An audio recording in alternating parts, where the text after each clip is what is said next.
ذکر کا موضوع چل رہا ہے، تو سیدنا عبداللہ بن مسعود رضی اللہ تعالیٰ عنہ بیان کرتے ہیں، اللہ کے نبی صلی اللہ علیہ وسلم نے فرمایا ہے، جس نے قرآن مجید میں سے ایک حرف پڑھا اس کے لیے ایک نیکی ہے۔ ایک حرف پڑھا تو ملے گا کیا؟ ایک نیکی ملے گی، اور ایک نیکی جو ہے یہ 10 نیکیوں کے برابر ہے۔ ایک نیکی 10 نیکیوں کے برابر ہے۔ اللہ کے نبی صلی اللہ علیہ وسلم فرماتے ہیں، میں نہیں کہتا کہ الف لام میم ایک حرف ہے، یعنی الف لام میم ایک حرف نہیں ہے، بلکہ الف الگ حرف ہے اور لام جو ہے وہ ایک حرف ہے، میم ایک حرف ہے۔ الف لام میم یہ 3 ہے، اور ہر ایک کے بدلے ایک نیکی، اور ہر نیکی جو ہے 10 نیکیوں کے برابر ہے۔ تو یہ روایت جو ہے جامع ترمذی سنن دارمی کے اندر موجود ہے۔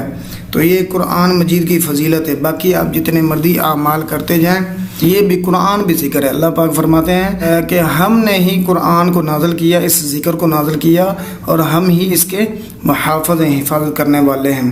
تو قرآن اللہ کا ذکر ہے، اور ذکر کتنا بہترین ہے، ایک حرف پڑھا ہے تو 10 نیکیوں کے برابر ہے۔ پھر کچھ دن ایسے بھی آ جاتے ہیں رمضان وغیرہ کہ جن کے اندر نیکیاں جو ہے وہ 700 گنا سے بھی بڑھ جاتی ہیں، اور بعض کا جو ہے ایک مرتبہ سورہ جو ہے قل هو اللہ احد یہ پوری سورت پڑھی ہے تو اللہ تعالیٰ 10 پاروں کے برابر جو ہیں وہ اجر عطا کر دیتے ہیں۔ اتنا بڑا اس کا فائدہ ہے۔ اور ایک روایت کے اندر آتا ہے 3 مرتبہ قل هو اللہ پڑھا ہے تو پورے قرآن کے پڑھنے کا اجر مل جاتا ہے۔ حدیث کا سبق عبداللہ بن مسعود رضی اللہ تعالیٰ عنہ بیان کرتے ہیں کہ یہ روایت مستدرک علی الصحیحین للحاکم کے اندر موجود ہے۔ صحابی رسول بیان کرتے ہیں، ان اسفر البیوت بیت لیس فیہ ان اسفر البیوت بیت لیس فیہ من کتاب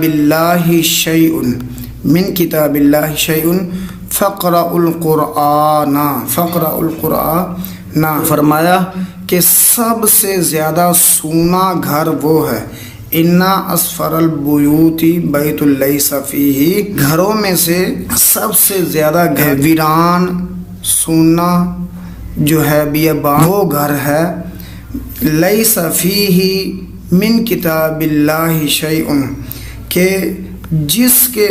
جس میں اللہ کی کتاب میں سے کچھ تلاوت نہ کیا جائے، لہٰذا قرآن کی تلاوت کیا کرو۔ مطلب کیا ہے کہ جس گھر کے اندر رب کے قرآن کی تلاوت نہیں کی جاتی وہ گھر سونا ہے، اجاڑ ہے، وہ گھر جو ہے وہ خالی ہے، اس کے اندر برکات نہیں ہے۔ اپنے گھروں کے اندر برکات چاہتے ہیں، اللہ کی رحمتیں چاہتے ہیں، تو اپنے گھروں کے اندر فقرأ القرآن قرآن مجید کی تلاوت کیا کریں۔ گرامر کی پہلی کتاب اس کے اندر ہم نے پڑھ لیا تھا، ان کے ترجمے رجل امرأۃ اور فعل ماضی کے غیاب کے صیغے جو ہیں وہ ہم نے پڑھ لیے ہیں، جاء ذهب خرج ان کے ترجمے بھی ہم نے پڑھ لیے ہیں، اور ضربہ ان کے آخر میں جو علامات ہیں ان کے مطابق مرد ہے، عورت ہے، یا تعداد میں کتنے ہیں وہ بھی ہم نے پڑھ لیے ہیں۔ آگے ہمارا اصل سبق ہے کہ عربی ہے اس کا اردو میں ترجمہ کرنا، تو یہ بہت ہی آسان ہے۔ ناصرہ آپ نے پیچھے پڑھا ہوا ہے، ناصرہ کا ترجمہ جو ہے اس نے مدد کی۔ تو راجل کا بھی آپ نے پڑھا ہوا ہے، راجل کہتے ہیں آدمی کو، ناصرہ راجل آدمی نے مدد کی۔ اکلا ہے، اکلا کا ترجمہ ہوتا ہے کھایا۔ آپ پچھلے لیکچر کے اندر دیکھیں کہ اکلا کا ترجمہ ہوتا ہے کھایا، اکلا کا ترجمہ ہوتا ہے کھایا، اور آکالو تھا تو آکالو آپ نے یہاں سے تلاش کرنا جس کے آخر میں واو آ رہی، تو اس کا مطلب ہوتا ہے ان سب مردوں نے، آخر میں مارا کی جگہ پہ آپ نے کھایا لگانا۔ آکالو تیسرا صیغہ ہے، کھایا ان سب مردوں نے۔ طعام کہتے ہیں کھانے کو، کھایا ان سب مردوں نے کھانے کو۔ شریبہ پینا ہوتا ہے تو آخر میں تا الف ہے، ان دو عورتوں نے پیا ماءن پانی۔ کاتبہ لکھا، کاتبت اصل میں یہ کتابتا نہیں ہے، کتابت ہے، تا ساکن ہے، ٹھیک ہے۔ کاتبت تا ساکن آخر میں آیا تو عورت کے لیے تھا۔ کاتبت لکھا عورت نے، امرأۃ عورت۔